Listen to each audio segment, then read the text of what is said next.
I'm Carla Hayden, the Librarian of Congress, and on the occasion of the 2020 Library of Congress National Book Festival, it is my pleasure to speak today with the chairman of the National Endowment for the Arts, Mary Ann Carter. And Mary Ann, we appreciate your support and also the fact that you are participating in several ways with the agency, but there are people who are listening and watching us who might not realize that they're government agencies that support the arts. So how would you explain that to them? Well, you're absolutely right. And first, thank you so much for having me. It's always a pleasure to be a part of the National Book Festival, and we are looking forward to it again this year in a whole new way, which we'll probably talk about later as well.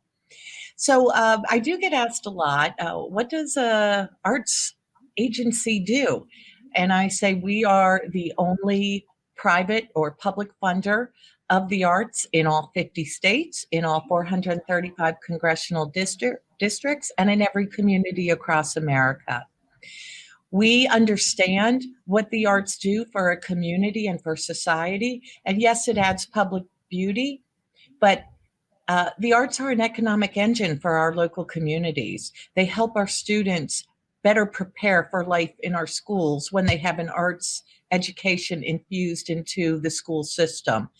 And so we try to make the case why the arts are a fundamental part of our lives, not a luxury, and ultimately that the ultimate mission of this agency is to make sure every American across the country has access to the arts.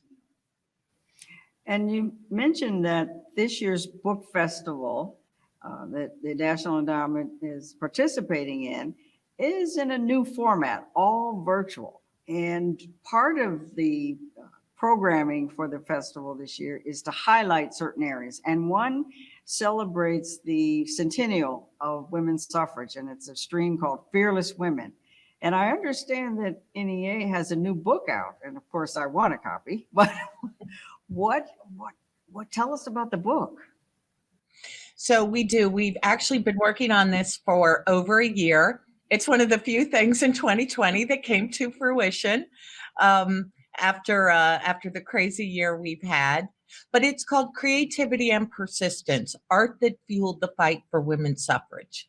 And the book is about how arts were used to sway public opinion and change the narrative of what a woman's role was in society. And so the book has 117 images in it. Some are iconic that you would recognize immediately, but some maybe not so much. But the arts in all forms, fashion, poetry, prose, song, movies, visual arts, postcards, editorial cartoons, they were all used to help the public understand what the women's suffrage movement was all about. And the great thing about the arts is they can take a complex message and break it down into such an easy to understand way, sometimes just by a visual. And so I'm really proud of the book. It's available free for download at arts.gov. It's also available by audio. And Dr. Hayden, I want to be sure to note one particular item that we do mention in the book. Although the 19th Amendment was a significant milestone, and the idea behind it was to give all women the right to vote, not all women actually were able to exercise their right to vote post-1920. And for some, it took decades. And I think it's really important to note that, especially women of color. But what the 19th Amendment did do was set the stage for women to have the ability and the autonomy to participate in future movements, such as the civil rights movement. And I'm glad you brought that point up, because the library's companion exhibit basically to this commemoration of women's suffrage is entitled "Shall Not Be Denied, the Women's Right to Vote." It's online now. We put it on virtually. And that thread of the tension between civil rights and women's rights runs throughout that exhibit as well. So it's important, and I'm so pleased that your book emphasizes that was also another challenge Yeah. that we had. And the fact that you're in the book festival this year, the theme is American Ingenuity. And people might not realize how many grants and fellowships that you give out. And could you just give us just some idea about what are some of those grants and how are they helping people, and especially the fellowships? Well, every year we have amazing projects that come before us that we try to fund. In this year in particular, we had in our guidelines encouraged projects that celebrated women's suffrage.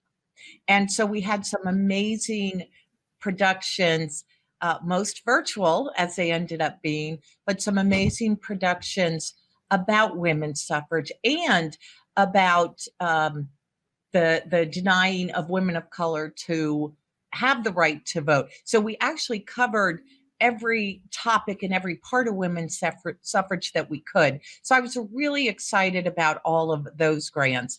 And our latest magazine that we do here at the National Endowment for the Arts, American Artscapes, the last magazine we had, which is also online at arts.gov, features several of our women's suffrage projects. So I hope anyone watching this will go not only to download a copy of our book, but also to read the magazine and look at some of the really wonderful projects that we did fund. One of the other projects that I really love, and I know you're familiar with this, Dr. Hayden, is our Creative Forces.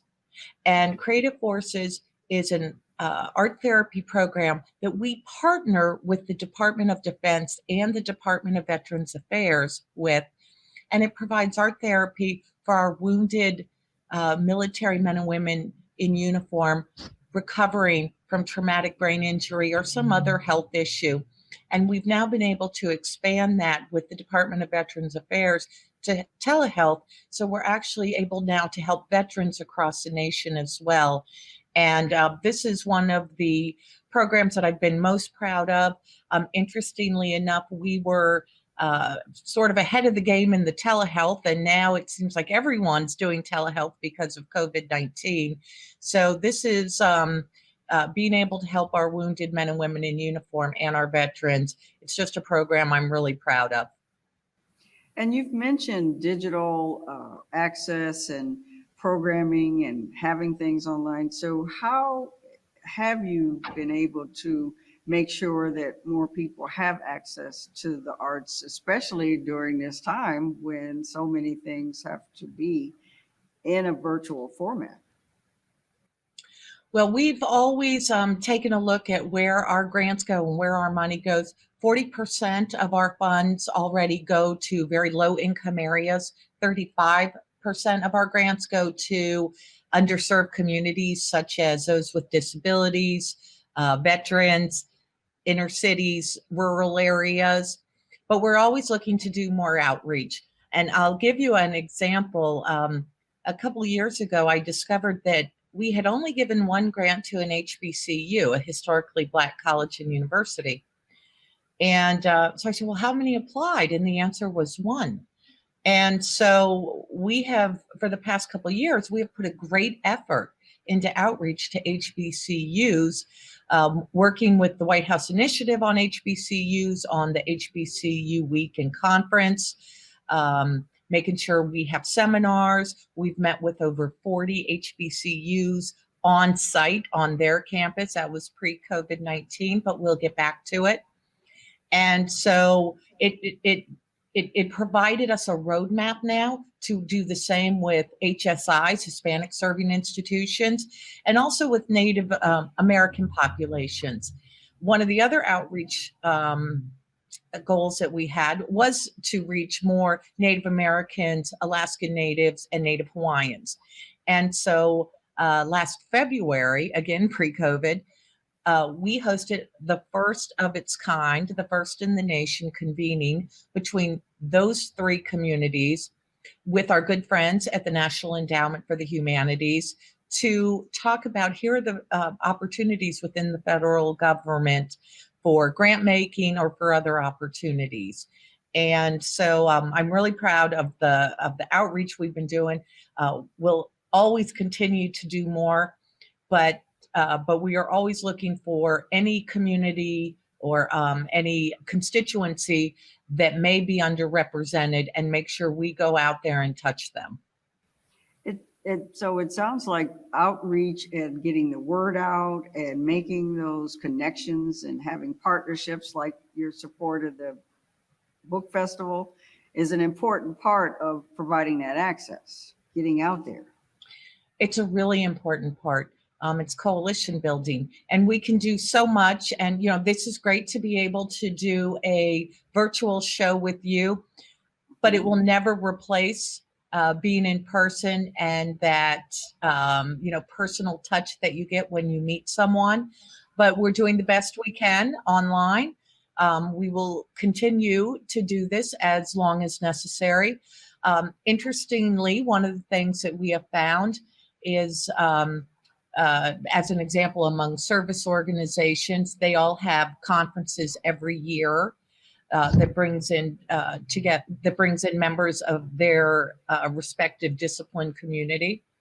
And because they all pivoted to virtual this year, what they found was they were getting 2, 3, 4 times as many registrations as normal because people didn't have to come in person, pay for a hotel, and do some of those other things.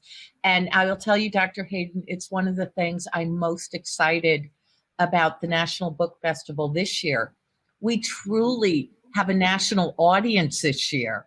And yes. I expect the same thing. I think, you know, typically we have hundreds of thousands of people that come through the convention center in Washington, D.C. for the National Book Festival. But this year, it really, truly is open to everyone in the nation. And I'm so excited about that. Well, we are too. And your wonderful initiative that was very successful, the National Endowment for the Arts Big Read, you know, it was one of my favorites, included the poet laureate Joy Harjo. NEA has long supported the festival's poetry and prose stage, but last year you expanded your support for programming for families. Could you talk about the vision for that and how you see it going forward? So, we typically do sponsor the poetry and prose stage, which is amazing. Not only do we bring poets and authors, we usually have several of our poetry out loud champions. That's our high school recitation contest, and they're amazing students to watch. So that has always been very popular at the book festival. Last year, for the first time, we had a children's section, and we were lucky enough to be bestowed an honor to read at the time, a unpublished Dr. Seuss book that had been found in the estate after Dr. Seuss had passed away. And so we were very honored about that and being able to read that for the very first time to the audience at the National Book Festival. But the reason we decided to expand it was we know how important reading is, and we know how important it is at a young age. Babies should be read to from the moment they are born. The more independent we can get our children to be and to read, they will be better students. They will get better grades. They will be more likely to stay out of trouble. They'll be more likely to go to college. And we have the data that backs all of this up. And so getting children excited about reading as opposed to, oh, this is what I have to do for school, I think is a really important push for the betterment of America's youth. And so we were able to combine books with dance and a local theater group. And it was very popular and the children loved it. And I cannot wait till we can go back and do that in person again. And I think we're making some adjustments and trying to get that same type of some excitement through the virtual. And I think we're doing pretty good this year as well. also the NEA has been able to combine the arts and not just have things in isolation. And that's part of your vision, I understand, to make sure that there is uh, just an interplay between the arts, that it's not just one single form. Well, it can't be one single form. I mean, you might have a dancer or you might have a sculptor, but the truth is they all interact. Very similar to how the federal government interacts. And a lot of people might not recognize it, but we just talked about our longstanding relationship together for the National Book Festival. But people may not know that we also use the Library of Congress to host the big awards and dinner for our Heritage Fellows. And we work with the Department of Defense and the Department of Veteran Affairs, as I mentioned earlier. And we have a partnership with the Department of Education on an education partnership, making sure that arts is in the educational system within our public schools. And so what a lot of people don't see is that interaction. And it's very similar to the arts. We call it multidisciplinary because they all touch each other and there are so many different things. And as the world gets smaller and technology gets a lot better, it's much easier to combine all of these now also. And I think COVID-19 especially has created an atmosphere where there's much more partnering among the different disciplines. And it's pretty interesting to see and watch. And sometimes people think I'm crazy, but I am actually expecting amazing art to come out of this time period in our lives. An artist wants to share an experience. That's what their discipline or whatever they're producing does. They want you to share in their experience. Well, we're right now in an experience that we're all experiencing.